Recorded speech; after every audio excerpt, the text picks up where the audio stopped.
എന്തെങ്കിലും ഇങ്ങനെ പുറകെ നടന്ന ആരാധകരുടെ ശല്യം അങ്ങനെ എന്തെങ്കിലും ഉണ്ടോ? പുറകെ നടന്നിട്ടൊന്നുമില്ല, പക്ഷെ ഒരു അതിപ്പോ പറയാൻ പോലും എനിക്ക് പേടിയാ. അതല്ല, ഒരു ഇൻസിഡന്റ് ഉണ്ട്. എന്താ സംഭവം എന്ന് വെച്ച് കഴിഞ്ഞാൽ, പുള്ളി ഭയങ്കര ഫാൻ എന്ന് പറയാൻ പറ്റത്തില്ല, ഇറ്റ്സ് കൈൻഡ് ഓഫ് സ്റ്റോക്കിംഗ്.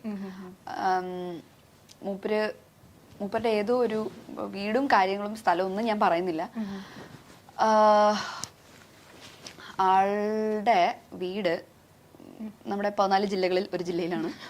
പിന്നെ അപ്പൊ ആള് വിളിച്ചിട്ട് ഇങ്ങനെ പറഞ്ഞു, അല്ല ആള് ആദ്യം വിളിക്കല്ല ചെയ്തത്, ആദ്യം ഞാൻ പറഞ്ഞില്ല, ഞാൻ ഇൻബോക്സ് തുറക്കല് കുറവാണ്. അപ്പൊ കുറെ നാളുകൂടി ഞാൻ ചിലപ്പോൾ അത്രയും ബോറടിച്ചിരിക്കുമ്പോഴാണ് ഞാൻ ഇൻബോക്സ് ഒക്കെ തുറന്നു നോക്കുക. അപ്പൊ ഒരു ദിവസം ഞാൻ തുറന്നു നോക്കിയപ്പോൾ ഇങ്ങനെ മെസ്സേജ് കണ്ടു. ഞാനല്ല, ചേട്ടന്റെ ഫോണിലാണ് ചേട്ടൻ ആദ്യം കണ്ടത്.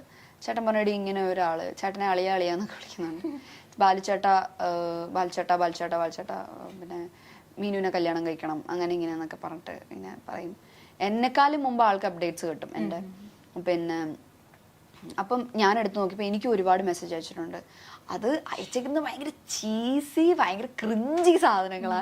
പിന്നെ എന്താ I remember about you, I hug the pillow എന്നൊക്കെ പറഞ്ഞിട്ട് എന്തൊക്കെയോ പറഞ്ഞിട്ട് എനിക്ക് ഭയങ്കര ക്രിഞ്ചാത്. ഓ സോറി ബേബി, ഭയങ്കര വിയേർഡാണ്. അപ്പൊ ഞാൻ ആലോചിക്കുക, എന്റെ നോർമൽ ലൈഫിൽ അയാൾ വെറുതെ എന്റെ പുറകെ നടന്നപ്പോൾ ഇത്രയും ഡയലോഗ് അടിച്ച് ഞാൻ ഓട്ടിക്കും. എനിക്ക് ഇഷ്ടമല്ല ഇങ്ങനത്തെ ഒക്കെ പറയുന്നത്. യു ആർ മൈ വൈഫി എന്നൊക്കെ പറഞ്ഞ പ്ലീസ്, ഇങ്ങനെ യു ആർ മൈ വൈഫി, പിന്നെ I am a failure, together we can make this world beautiful എന്നൊക്കെ പറഞ്ഞിട്ടുള്ള മൂടാ. I am a failure, together I am sure എനിക്ക് ജീവിതത്തിൽ സക്സസ് ഉണ്ടാവും, പിന്നെ നമുക്ക് ഞാൻ എത്ര വർഷം വേണമെങ്കിലും കാത്തിരിക്കും. എന്തൊക്കെയോ കുറച്ച് ഈസി ഡയലോഗ്സ് ആണ്. അപ്പം അത് കഴിഞ്ഞപ്പോഴത്തേക്കും സമയം, അതെ അവന് കളിക്കാൻ പറ്റില്ല, അവന് കേൾക്കാൻ പറ്റുന്നില്ല, അതെ ഭയങ്കര ക്രിഞ്ചായി പോയിരുന്നു. അപ്പോൾ അങ്ങനെയൊക്കെ കഴിഞ്ഞപ്പോൾ ചേട്ടൻ ഇങ്ങനെ കണ്ടിന്യൂസ് ആയിട്ട് അയക്കുന്നുണ്ട്. ചേട്ടന് കണ്ടിന്യൂസ് ആയിട്ട് അയക്കുന്നുണ്ട്, ഓരോരുത്തർക്ക് ഇങ്ങനെ ഇതാകുന്നതുകൊണ്ട്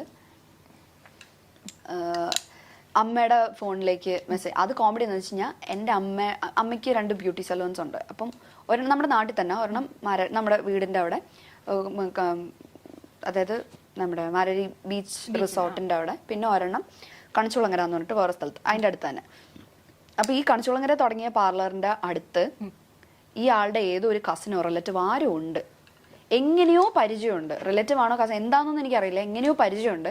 അവിടുന്ന് അമ്മയുടെ പാർലറിൻ്റെ അഡ്രസ്സ് എടുത്തിട്ട്, ഫോൺ നമ്പർ ഉണ്ട് അവിടെ, ഫോൺ നമ്പർ എടുത്തിട്ട് അമ്മയുടെ ഫോണിലേക്ക് ടെക്സ്റ്റ് മെസ്സേജ് അയക്കാൻ തുടങ്ങി. മീനുവിനെ വിഷമിപ്പിക്കരുത് എന്നൊക്കെ പറഞ്ഞിട്ട് എന്റെ ചേട്ടൻ, ഞങ്ങൾ അതെ വിഷമിപ്പിക്കരുത്. അപ്പൊ ചേട്ടൻ പറഞ്ഞു, ഞങ്ങൾ എപ്പോഴാണ് നിന്നെ വിഷമിപ്പിക്കരുത്, ഞാൻ എത്ര വർഷം വേണമെങ്കിലും നിനക്ക് വേണ്ടി കാത്തിരിക്കാം എന്നൊക്കെ പറഞ്ഞിട്ട് ആ മൂഡ്. അപ്പൊ ഒരു ദിവസം ഇതിങ്ങനെ അയച്ച് ലാസ്റ്റ് ആള് ഗിഫ്റ്റ് ഒക്കെ അയക്കാൻ തുടങ്ങി വീട്ടിലോട്ട്. പാർലറിന്റെ അഡ്രസ്സ് അറിയാവുന്നത്, പാർലറിലേക്ക് ഗിഫ്റ്റ് അയക്കാൻ തുടങ്ങി. പിന്നെ എന്തൊക്കെയോ വെച്ചിട്ടുണ്ട്. പിന്നെ വാലന്റൈൻസ് ഡേയുടെ അന്ന് അയച്ചു ഒരു കത്ത്. എന്താ, അയ്യോ ആ വാചകം എന്തായിരുന്നു, കവിത വരുന്നില്ല, ഇഷ്ടമാണ് എന്നെന്നും, സ്വന്തം പേര്, അങ്ങനെ വെച്ചിട്ടുണ്ട്. അങ്ങനെ അത്രയും ക്രിഞ്ചാണ്. അപ്പൊ ഞാൻ വീട്ടിൽ എന്നിട്ടൊരു മയിൽപീലിയുടെ ഇതും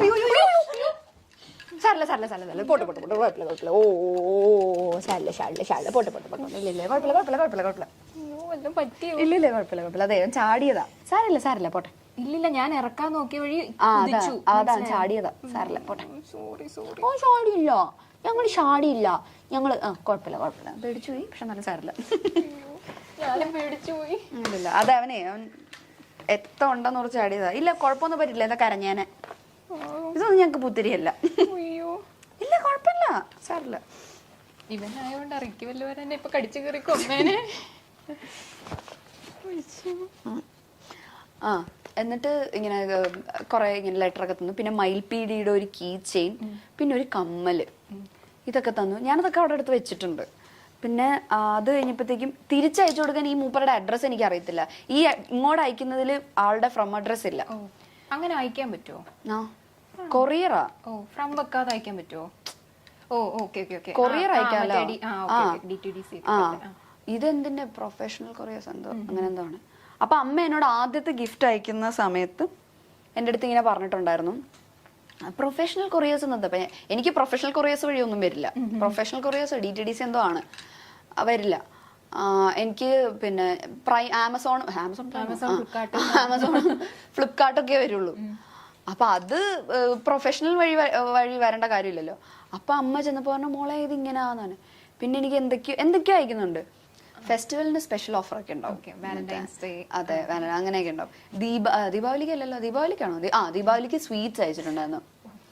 ഡയറി മിൽക്കിന്റെ എന്തൊക്കെയോ കുറേ സ്വീറ്റ്സ് ഒരു പാക്കറ്റിലാക്കി അയച്ചിട്ടുണ്ടായിരുന്നു. അത് ആമസോൺ വഴി എന്തോ ആയിരുന്നു.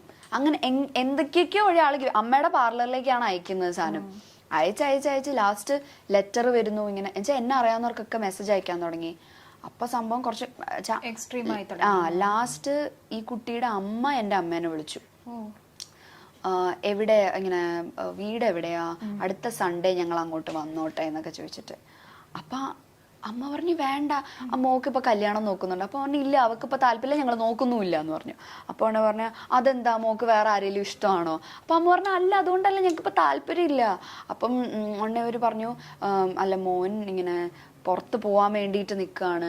അപ്പം ഇത് പുറകെ നടന്നിട്ട് അവൻ ആ കാര്യങ്ങളൊന്നും കോൺസെൻട്രേറ്റ് ചെയ്യുന്നില്ല. അപ്പൊ അതുകൊണ്ട് ഇനി ഇത് കയ്യിൽ നിന്ന് പോകുന്നു ഞങ്ങൾക്ക് പേടി. കാരണം എനിക്കൊന്ന് കുറേ നാൾ നോക്കിയിട്ടാണെന്ന്. അപ്പം അതുകൊണ്ട് ഇതിലൊരു ശ്രദ്ധ കൊടുക്കത്തില്ലെന്ന് വെച്ചാൽ ഞങ്ങൾ വിചാരിച്ചു പോകുന്നതിന് മുമ്പ് എൻഗേജ്മെന്റ് നടത്തി വെക്കാന്ന് വിചാരിച്ചു. അത് അവരെങ്ങ് തീരുമാനിച്ചാൽ മതി. ഞാൻ ചോദിച്ചു, ഞാൻ അമ്മയൊന്നും പറഞ്ഞില്ല. അമ്മ പറയും എന്ത് പറയാനാ ഇവരോടൊക്കെ? അമ്മ പറഞ്ഞില്ല, താല്പര്യം ഇല്ല എന്ന് പറഞ്ഞിട്ട് കട്ട് ചെയ്തു. ഇല്ലെങ്കിൽ അടുത്ത സൺഡേ വരാമെന്ന് വിചാരിച്ചിട്ടാണ്. അപ്പൊ അമ്മ പറഞ്ഞില്ല, താല്പര്യം ഇല്ല എന്നിട്ട് കട്ട് ചെയ്തു. അത് കഴിഞ്ഞ് പിന്നെ ഇങ്ങനെ ഒരുപാട് ഗിഫ്റ്റ്, ഞാൻ കാത്തിരിക്കും, ഭയങ്കര സ്റ്റോക്കിങ്, ഞാൻ കാത്തിരിക്കും അങ്ങനെ ഇങ്ങനെ എന്നൊക്കെ പറഞ്ഞപ്പോൾ ഞാൻ അമ്മ ഞാൻ വിളിക്കാം, ഞാൻ വിളിച്ചിട്ട് ഡയറക്റ്റ് പറയാം എനിക്ക് താല്പര്യം. ലാസ്റ്റ് അമ്മയുടെ ഫോണിൽ ടെക്സ്റ്റ് മെസ്സേജ് ആലോ അയക്കുന്നത്. ആ നമ്പറിലേക്ക് ഞാൻ വിളിച്ചിട്ട് ഞാൻ പറഞ്ഞു ഇന്ന ആളല്ലേ. അപ്പം സംസാരം എക്സ്ട്രാ ഡീസൽ, സംസാരിക്കുന്നേ ഇല്ല ആള്. ഓക്കെ ഇങ്ങനെ മാത്രമേ പറയുന്നുള്ളൂ. അപ്പം പിന്നെ ഞാൻ വിളിച്ചപ്പോൾ ഇങ്ങനെ ഞാൻ പറഞ്ഞു ഞാൻ മീനാക്ഷിയാണ്. ഇന്ന ആളല്ലേ ചോദിച്ചു. അതെ. ഞാൻ പറഞ്ഞു ഞാൻ മീനാക്ഷിയാണ്, നിങ്ങളുടെ അമ്മ അങ്ങനെ വിളിച്ചിട്ടുണ്ടായിരുന്നു, സംസാരിച്ചിട്ടുണ്ട്, നിങ്ങൾ അയക്കുന്ന ഗിഫ്റ്റ് കിട്ടുന്നുണ്ട്, നിങ്ങൾ ഇപ്പം ആ ആരാധന എന്ന് പറയുന്ന അവിടെ വരെ ഇറ്റ്സ് ഓക്കെ, എനിക്ക് ഹാപ്പിയാണ്, ഞാൻ അതിനെ റെസ്പെക്ട് ചെയ്യുന്നു. പക്ഷെ അതിൻ്റെ അപ്പുറത്തേക്ക് പോകരുത്. എനിക്കും പേഴ്സണലി നിങ്ങൾ ഗിഫ്റ്റൊക്കെ അയക്കുന്നത് എനിക്കും പേഴ്സണലി ഭയങ്കര ബുദ്ധിമുട്ടുണ്ടാക്കുന്നു. ഞാൻ അതൊന്നും ഉപയോഗിക്കുന്ന പോലും ഇല്ല, അതൊക്കെ ഇവിടെ വെറുതെ ഇരിക്കുക. വള എന്തൊക്കെയോ അയച്ച് തന്നിട്ടുണ്ട്. അപ്പം ഞാൻ പറഞ്ഞു അതൊക്കെ എനിക്ക് ഭയങ്കര ബുദ്ധിമുട്ടുണ്ടാക്കുന്നുണ്ട്, സോ അത് ചെയ്യരുത്. ആരാധന, ഇഷ്ടം അതൊക്കെ സമ്മതിച്ചു, പക്ഷെ ഇതിന് പ്രേമം, കല്യാണം അങ്ങനെയൊന്നും കൊണ്ടുപോകരുത്, ഭയങ്കര മോശമാണ്. പിന്നെ ഇനി ഇതുണ്ടാവരുതൊന്നും. ഇയാളൊന്നും പറയുന്നില്ല, നമുക്ക് തിരിച്ച് പറയാനോട്ടൊന്നാ ഓക്കെ ഓക്കെ ഇട്ട് കോള് കട്ടി. അത് കഴിഞ്ഞിട്ട് പിന്നെ അയച്ചു ദീപാവലിക്ക്. അത് ഇതിന് മുമ്പ് അയച്ചു, ദീപാവലിക്ക് സ്വീറ്റ്സ് അങ്ങനെ ദീപാവലിക്ക് എന്തൊക്കെയാ ഇങ്ങനെ അയച്ചു. അപ്പം അച്ഛൻ എന്നിട്ട് ഒരു ദിവസം ഞങ്ങളുടെ അമ്പലത്തിൽ ഉത്സവം നടന്ന സമയത്ത് ആള് അമ്പലം വരെ എത്തി. കാരണം ഞാൻ എപ്പോഴും ചാനലിൽ കൂടെ പറയല്ലോ മാരരിക്കുളത്താണ് വീട്. അപ്പൊ മാരരിക്കുളത്ത് അമ്പലത്തിന്റെ അവിടെ നിന്നിട്ട് അമ്മേനെ വിളിച്ചു. അമ്മ വിളിച്ചിട്ട് ചോദിച്ചു ആന്റി എവിടെയാ, എനിക്കൊന്ന് കാണാൻ പറ്റുമോ എന്ന് ചോദിച്ചിട്ട്. അമ്മ പറഞ്ഞു എനിക്കൊന്ന് എന്താ പ്രശ്നം, എനിക്കൊരു കാര്യം പറയാം. അപ്പൊ അമ്മ ഫോണിൽ കൂടെ പറയാനുള്ളത് പറഞ്ഞാൽ മതി, നേരിട്ട് കണ്ട. ആന്റിയുടെ പാർലർ എവിടാ, ഞാൻ അങ്ങോട്ട് വരാം. അപ്പൊ എന്റെ വീട് അമ്പലത്തിന്റെ അടുത്ത് തന്നെ. അപ്പൊ ഞാൻ ഓർത്തിന് ചോദിച്ചു പറഞ്ഞെങ്ങാനും അങ്ങോട്ട് വരും. എനിക്ക് പേടിയായി. ആ പ്രദേശത്ത് ഇപ്പൊ അച്ഛനാണെങ്കിലും അല്ല എന്നെ മാത്രല്ല, അച്ഛൻ ബാങ്ക് ഉദ്യോഗസ്ഥനായിരുന്നു. അപ്പൊ അച്ഛന് ഇപ്പം മറ്റേ ഈ ലോണിന്റെ കാര്യത്തിലാണെങ്കിൽ അച്ഛൻ എല്ലാവരോടും സംസാരിക്കും, ഭയങ്കര സോഷ്യൽ അച്ഛൻ. അച്ഛൻ എപ്പോഴും അമ്പലത്തിൽ പോകുന്ന ആളാണ്. അപ്പൊ അവിടെ അങ്ങനെ ആരോടെങ്കിലും ചോദിച്ചാൽ നമ്മുടെ വീട് പറയും. അപ്പൊ എനിക്ക് ഭയങ്കര ടെൻഷനായി, വീട്ടിലേക്കെങ്ങാനും കയറി വരുമോ.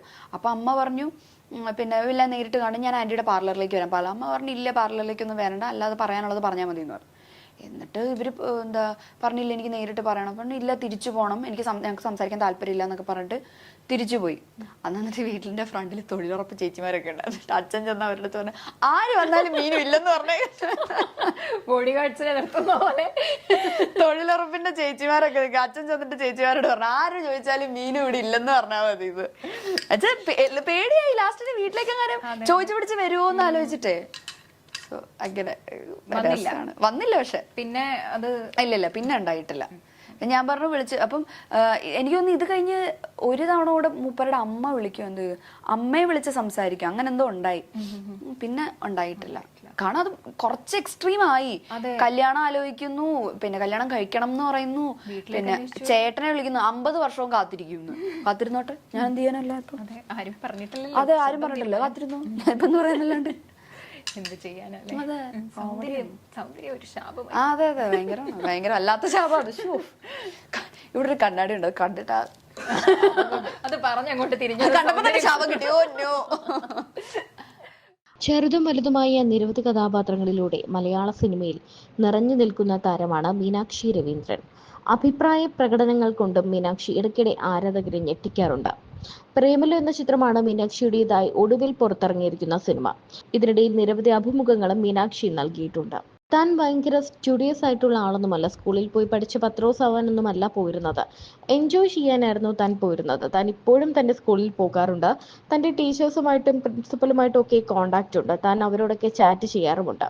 താൻ LKG പഠിക്കുമ്പോഴുള്ള തൻ്റെ പ്രണയത്തെ പറ്റിയും മീനാക്ഷി പറയുന്നുണ്ട്. അഖിൽ രവി എന്ന കുട്ടിയായിരുന്നു പ്രണയം. ആ പ്രണയം കഴിഞ്ഞിട്ട് തനിക്ക് തല്ലൊടിഞ്ഞ നേരം ഉണ്ടായിട്ടില്ല. അതുകൊണ്ട് പിന്നെ പ്രണയിക്കാൻ പറ്റിയില്ല. അഖിൽ രവിയോടുണ്ടായിരുന്നത് പ്രണയം എന്നൊന്നും പറയാൻ പറ്റില്ല.